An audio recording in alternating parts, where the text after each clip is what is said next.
नमस्कार साथियों, मैं प्रदेश अध्यक्ष नीलम जसवाल, आंगनबाड़ी वर्कर्स और हेल्पर्स यूनियन संबंधित सीटू।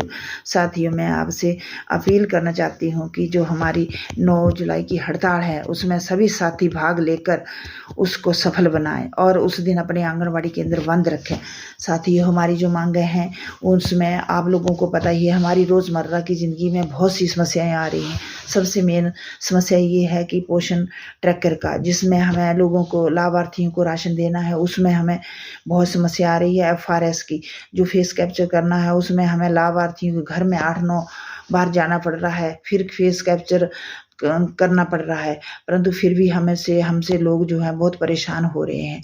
हमारी सरकार से मांग है कि इस समस्या का हल किया जाए। दूसरा, हमारे मोबाइल ख़राब पड़े हैं, हमारे मोबाइल ख़राब हैं, उनमें काम नहीं होता है। हमारे अपने मोबाइल भी ख़राब हो चुके हैं, इन काम करते करते हमारे अपने मोबाइल भी ख़राब हो चुके हैं। साथ ही हमारी मांगें ये रही हैं कि हमारी आंगनबाड़ी केंद्रों में ही प्री नर्सरी का दर्जा दिया जाए। आंगनबाड़ी कर्मियों को सुप्रीम कोर्ट के आदेशानुसार ग्रेजुटी व अन्य सुविधाएं दी जाए, जिससे और हर महीने जो है वेतन दिया जाए। आंगनबाड़ी कर्मियों को गुजरात हाई कोर्ट के फैसले के अनुसार इसमें आंगनबाड़ी वर्कर्स और हेल्पर्स को 3 क्लास और 4 क्लास का दर्जा दिया जाए। मिनी आंगनबाड़ी केंद्रों को अपग्रेड करके पूर्ण आंगनबाड़ी केंद्र बनाया जाए और जब मिनी आंगनबाड़ी केंद्र में कार्यरत वर्कर्स को अन्य वर्कर्स के समान वेतन दिया जाए।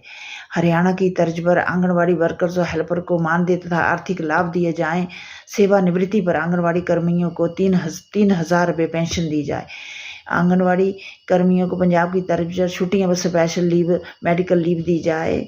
आंगनबाड़ी हाई CDS के बजट में बढ़ोतरी की जाए। साथियों, इन मांगों को लेकर, हमने समस्याओं को लेकर हमने सड़कों पर उतरना है, क्योंकि हम ऐसे सरकार सुनती नहीं है। ये तो तय है कि हमें संघर्ष करना पड़ता है, ऐसे घर बैठे सरकार हमें नहीं देती है।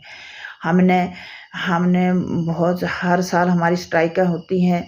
जब पहले तो हम ऐसे डायरेक्टर को मिलते हैं, सेक्रेटरी को मिलते हैं, मंत्रियों को मिलते हैं, अपने मांग पत्र देते हैं। जब हमारी सुनाई नहीं होती है तो हमारी यूनियन का ये फैसला होता है, तो हमें आज तक जो प्राप्त हुआ है हमें लड़कर ही मिला है, संघर्ष करके ही मिला है। साथ ही आगे जो प्राप्त होगा हमें संघर्ष करना ही पड़ेगा। साथियों, मेरी आपसे फिर अपील है कि साथियों, ज़्यादा से ज़्यादा लोग आप वहाँ अपने ज़िलों में स्ट्राइक में हिस्सा लें और अपने सभी साथी जो है आंगनबाड़ी केंद्र बंद रखें। साथियों, ये हमारी एक की लड़ाई नहीं है, हम सभी बहनों की लड़ाई है। हम लोग नहीं लड़ेंगे तो हमें कुछ प्राप्त नहीं होगा, क्योंकि आज तक जो बहनें गई हैं हमारी, रिटायर होके गई हैं, कुछ प्राप्त नहीं हुआ है। ना उन लोगों को पेंशन मिली है, ना उन लोगों को ग्रेजुटी मिली है। तो साथियों, मैं बार बार से आपसे यही अपील करती हूँ कि अपनी इस हड़ताल को कामयाब बनाएं। धन्यवाद।